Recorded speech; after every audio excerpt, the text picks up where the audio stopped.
మనుగడ కోటి అలలుగ పొంగు వరదల వేగాన పడిలేచు అలలకు తీపి కలలకు లేని అలసట నీకేలా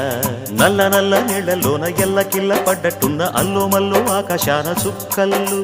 అమ్మాయంటి జాబిల్లమ్మ అబ్బాయంటి సూర్యుడమ్మ ఇంటి దీపాలవ్వాలంట దిక్కుళ్ళు ఎవరికి వారే యమునకు నీరే రేవు నీరు నావదంట నావతోడు రేవుదంట పంచుకుంటే గోరువంక వాలగానే గోపురానికి స్వరాల గణగణ గంటలే మోగనేలా గోపబాలుడొచ్చినాక గోకులానికి పెదాల కిలకిలా పువ్వులే